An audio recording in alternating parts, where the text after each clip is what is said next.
Thanks for tuning in. I'm Michael Watson, and this is the InfluenceWatch podcast. In this episode, we say good riddance to the liberal blog ThinkProgress after its corporate parent shuttered it.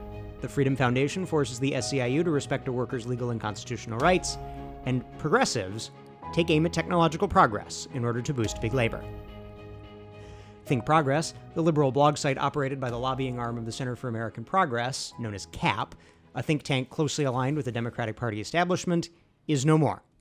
After seeking a buyout from an appropriately liberal contributor that never materialized, CAP Action Fund, the site's publisher, announced layoffs and that the site would be closed down. ThinkProgress had been a close communications ally of the Obama administration during Barack Obama's presidency. One former writer alleged that foreign affairs writers had been admonished not to challenge Obama's Afghanistan policy from the left. The site had faced criticism for incendiary statements by its writers and for misleading reporting. ThinkProgress's staff had been unionized and were guaranteed editorial independence by their contract. When Cap Action announced the initial closure, it said that it would fold ThinkProgress back into Cap Action's, quote, broader online presence. That caused beef with the union for the laid-off staffers, the Writers Guild of America. A Writers Guild spokesperson said that the union was considering, quote, legal options after hearing that ThinkProgress would be folded into Cap Action's communications presence. After the Writers Guild issued that statement, Cap Action said it would archive the ThinkProgress content and terminate ongoing donations from ThinkProgress readers. Cap Action had tried to shutter ThinkProgress to get one over on its staffers union. That wouldn't be the first time that liberal to far-left institutions battled their staffs as vigorously as the unions say that decadent capitalists do. Liberal canvassing firm Grassroots Campaigns, local affiliates of Planned Parenthood, the National Education Association, a labor union, and Democratic candidates have all battled with their workers over representation. In 2018, the Supreme Court ruled that unions cannot force government employees at any level of government to subsidize their operations just because the union enjoys the privilege of an exclusive monopoly on representation. In the Janus case, Justice Alito wrote, quote, neither an agency fee nor any other form of payment to a public sector union may be deducted from an employee, nor may any other attempt be made to collect such a payment unless the employee affirmatively consents to pay. But while Justice Alito has made his decision, it is taking substantial effort to enforce it in the face of union intransigence. This week, we got another example of such intransigence. Charles Hill is a government worker in San Diego County, California. He is represented against his preference by Service Employees International Union Local 221, pursuant to a monopoly bargaining agreement.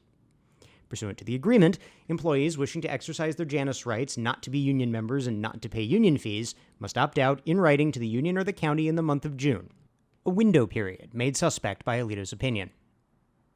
But Hill complied anyway, submitting a resignation and opt-out in June to both entities. SEIU Local 221 refused to stop dues collections, and the county took no action. So Hill filed a complaint, an unfair labor practice complaint, with the state labor regulators. SEIU Local 221 tried to get the complaint tossed. But Hill got help from the Freedom Foundation, a free market advocacy group operating in Washington State, Oregon, and California that specializes in fighting union abuses.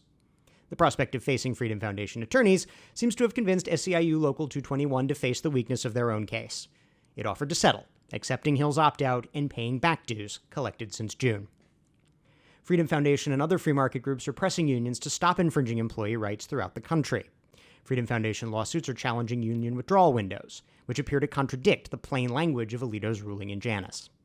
Freedom Foundation is also challenging union dues checkoff cards that give insufficient notice of employees' Janus rights. Unfortunately, that effort suffered a setback in an Oregon court.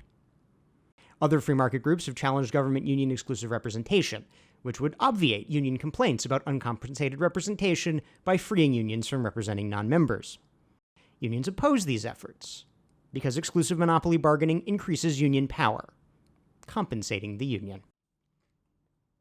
In case forcing people to pay unions they don't want to be members of wasn't enough, consider robot taxes and limits on supermarket self-checkouts, the two latest big ideas from big labor, targeting progress in the name of progressive ideology.